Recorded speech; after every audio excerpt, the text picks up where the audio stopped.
Pernahkah kamu membayangkan ada negara yang bisa kamu jelajahi hampir seluruhnya dalam satu hari saja? Selamat datang di Malta, sebuah negara kepulauan mungil di tengah Laut Mediterania yang penuh kejutan, sejarah, dan pesona alam yang luar biasa. Ibu kotanya Valletta, bukan hanya sekedar pusat pemerintahan.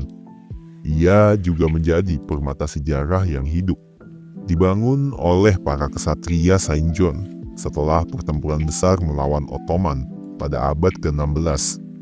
Kota ini dirancang dengan sistem pertahanan yang canggih untuk zamannya, lengkap dengan benteng, bastion, dan parit. Tapi di balik tampilannya yang kokoh, Valletta juga sangat menawan. Berjalan di sepanjang jalan utama Republic Street, kamu akan melewati balkon kayu yang berwarna-warni, toko-toko kuno, dan kafe yang aromanya menggoda dari kejauhan. Di kota seluas kurang dari 1 kilometer persegi ini, terdapat lebih dari 300 monumen bersejarah, menjadikannya salah satu kawasan warisan dunia yang paling padat di dunia. Dari sudut katedral bergaya barok hingga balkon sempit yang menggantung di atas laut biru, Valletta adalah bukti bahwa sebuah kota kecil bisa menyimpan cerita yang besar.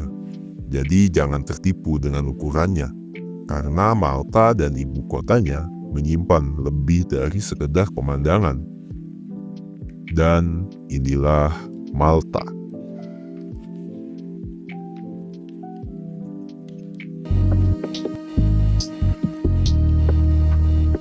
Malta terletak di salah satu lokasi paling strategis di dunia, di tengah Laut Mediterania, tepat di antara ujung selatan Italia dan pesisir utara Afrika. Bayangkan sebuah titik kecil di Laut Biru yang menjadi pertemuan budaya, peradaban, dan sejarah selama ribuan tahun. Terdiri dari 3 pulau utama, Malta sebagai pulau terbesar, Gozo, pulau yang lebih tenang dan hijau, dan Comino, pulau mungil yang nyaris tak berpenghuni. Meskipun total luasnya hanya sekitar 316 km persegi, lanskap Malta sungguh luar biasa kaya. Bukannya datar dan membosankan, pulau-pulau ini justru dipenuhi oleh perbukitan kapur yang melandai ke arah laut. Dihiasi ladang-ladang batu kering, lembah sempit yang menghijau saat musim hujan, dan tebing-tebing dramatis yang menjulang dari laut seperti panggung alam raksasa. Salah satu lanskap paling menakjubkan ada di barat, Dingley Cliff, tebing tertinggi di negara ini, menjulang sekitar 250 mdpl. Dari puncaknya, pandanganmu bisa menembus cakrawala biru sejauh mata memandang. Tak jarang burung elang akan melintas melawan angin, menciptakan suasana tenang namun penuh makna. Malta menikmati salah satu cuaca paling bersahabat di Eropa, dengan lebih dari 300 hari cerah setiap tahun. Pulau ini memiliki iklim Mediterania sejati. Musim panasnya panjang, kering, dan cerah. Suhunya bisa menyentuh 32 derajat Celcius atau lebih pada bulan Juli dan Agustus. Sedangkan musim dinginnya sejuk dan lebih lembab, tapi masih nyaman. Dengan suhu terendahnya rata-rata tidak lebih dari 10 derajat Celcius. Namun, di balik cuaca cerah ini, tantangan terbesarnya adalah kekeringan dan kelangkaan air. Tak ada sungai permanen, bahkan danau alami pun nyaris tak ada. Seluruh kebutuhan air bersih di negara ini bergantung pada desalinasi air laut, yaitu proses mengubah air laut menjadi air minum.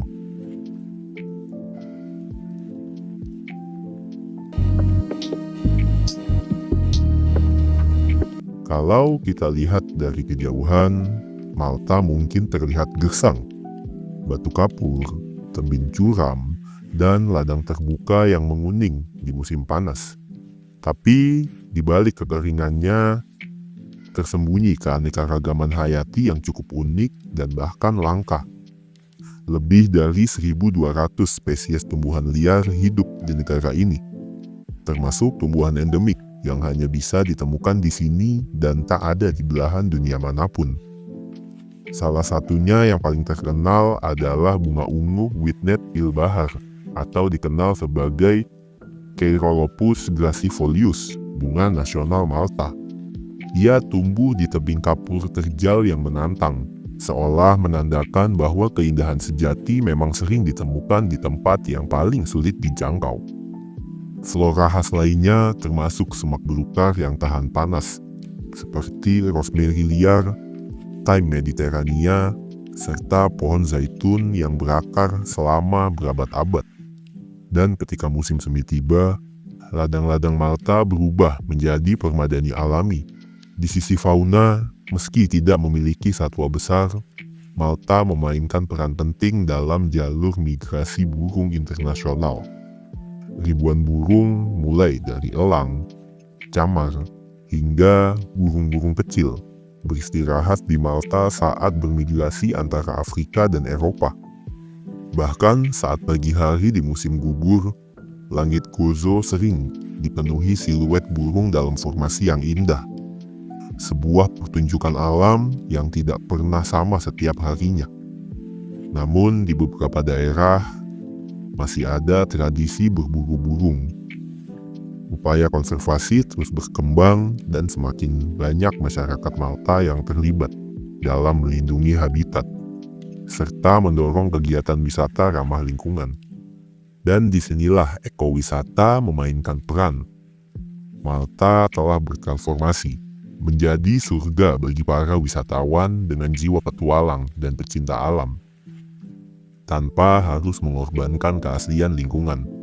Pulau Comino misalnya, meski nyaris tak berpenghuni, justru menjadi salah satu destinasi snorkeling dan menyelam paling populer di Laut Mediterania. Blue Lagoon di Comino adalah tempat di mana laut tampak seperti kaca, jernih, berkilau, dan begitu mengundang. Di bawah permukaan Laut Malta terbentang dunia lain, gua-gua laut, terumbu karang, dan bahkan bangkai kapal sisa dari Perang Dunia Kedua. Beberapa bangkai kapal bahkan telah menjadi rumah buatan bagi ekosistem laut. Tidak hanya laut, darat juga tak kalah memikat. Jalur trekking di Gozo, seperti di wilayah Change-Cliff, menawarkan pengalaman menyusuri tebing sambil ditemani pemandangan laut biru yang tak terbatas. Pengunjung bisa menyaksikan burung-burung laut bersarang di tebing, atau sekedar menikmati keheningan alam yang sulit didapat di tempat lain.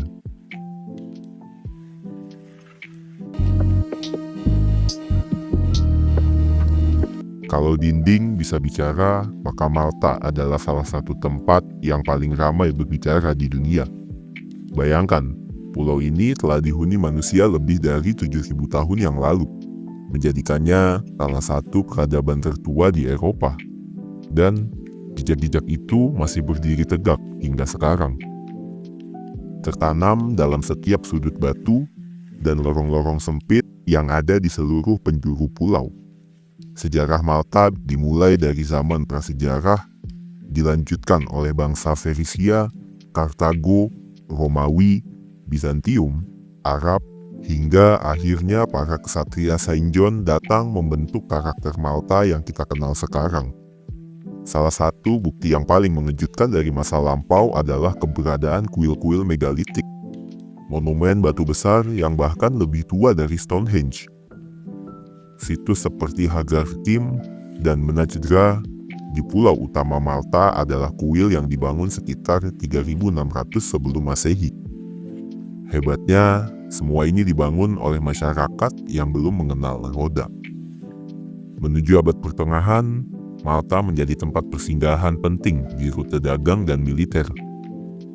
Puncaknya ketika ksatria Ordo Saint John mengambil alih Malta di tahun 1530. Mereka bukan hanya prajurit, Mereka juga arsitek, seniman, dan ahli strategi. Dan dari tangan mereka lah lahir kota megah bernama Valletta, yang saat ini didapuk menjadi ibu kota Malta. Dibangun setelah mereka berhasil menahan serangan besar dari Kekaisaran Ottoman. Valletta bukan kota biasa. Ia dirancang dari awal dengan sistem jalan kotak-kotak yang modern untuk zamannya, benteng-benteng tebal, dan saluran air tersembunyi yang canggih. Jalan-jalannya penuh bangunan megah, termasuk Saint John Cathedral, sebuah gereja yang dari luar tampak biasa saja, tapi bagian dalamnya begitu kaya akan ukiran emas, lukisan Caravaggio, dan lantai marmer penuh ukiran batu nisan para kesatria. Tapi warisan arsitektur bukan hanya milik masa lalu.